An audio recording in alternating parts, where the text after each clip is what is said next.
안녕하세요. 논술 이다겸입니다. 지난 시간 배운 내용을 정리해 볼까요? 지난 시간에는 비판적 사고란 무엇인지 학습했죠. 비판적 사고는 1. 비판적 사고는 문제해결적 사고이고 2. 비판적 사고는 반성적 사고와 평가적 사고로 이루어집니다. 오늘 배울 내용은 논술을 통한 비판적 사고력의 함양입니다. 학습 목표는요. 1. 비판적 사고력을 함양할 수 있는 방법을 알 수 있다. 2. 논술이 비판적 사고력 함양과 밀접히 연관되었음을 알 수 있다. 3. 비판적 사고력을 함양하여 일상생활에 적용할 수 있다. 입니다. 다음 만화를 살펴봅시다.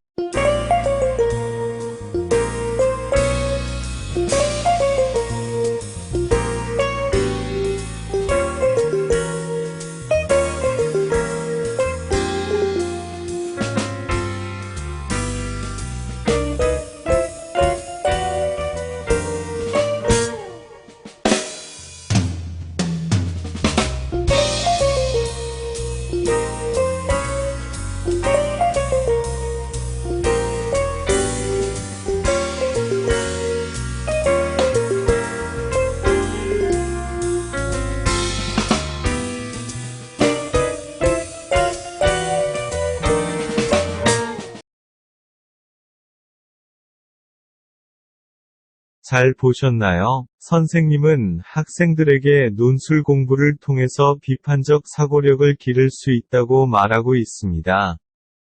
그 이유는 무엇일까요? 그 이유는 글을 읽고 쓸 때 비판적 사고가 가장 잘 이루어지고 필요하기 때문이라고 할 수 있겠죠.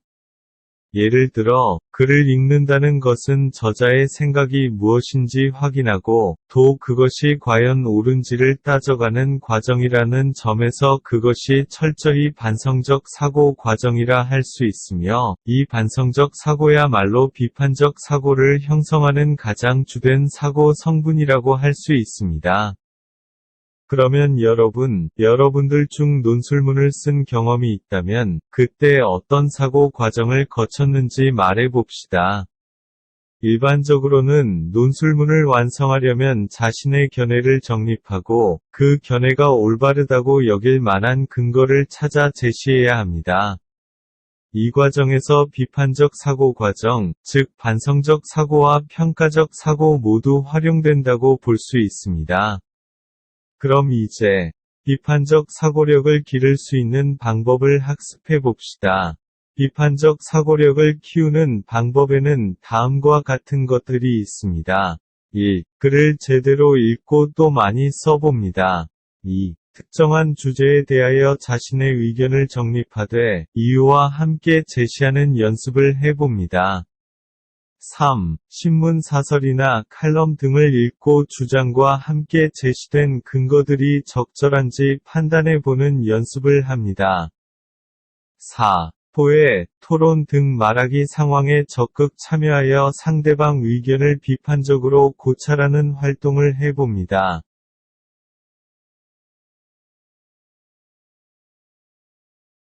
그러면 배운 내용을 바탕으로 다음 내용을 정리해 볼까요?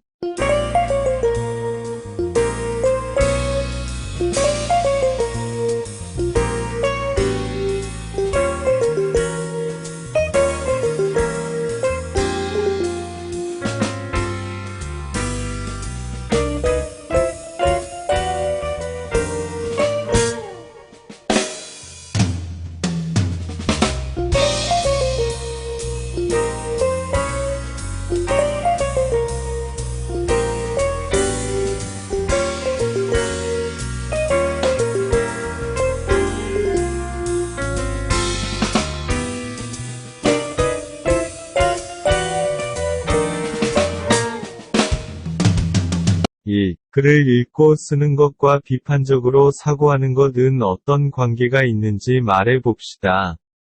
2. 글을 읽고 쓰는 것 외에 비판적 사고력을 함양할 수 있는 방법에는 어떤 것이 있는지 토의해봅시다. 생각해 보셨나요? 예시 답안을 살펴볼게요. 1번, 글을 읽고 쓰는 것과 비판적으로 사고하는 것과의 관계에 대한 예시 답변은 글을 제대로 읽고 쓰는 과정 자체가 비판적 사고 과정이라 할 수 있습니다. 그 이유는 글을 읽는다는 것은 저자의 생각을 내가 생각하는 것, 즉 반성적 사고 과정이라고 할 수 있으며, 글을 쓰는 과정에서도 반성적 사고와 평가적 사고가 모두 활용되기 때문입니다. 2번에 대한 예시 답도 살펴볼까요? 비판적 사고력을 함양할 수 있는 또 다른 방법에는 첫째, 특정한 주제를 가지고 친구들과 비판적으로 토론하기. 둘째, 신문이나 칼럼 등을 읽고 저자의 견해를 비판적으로 고찰하기. 셋째, 특정한 주제를 선정해 자료를 찾아보고 이를 바탕으로 자신의 의견 글로 써보기 등이 있습니다. 이번에는 두 페이지로 구성된 다음 글을 읽고 물음에 답해 봅시다.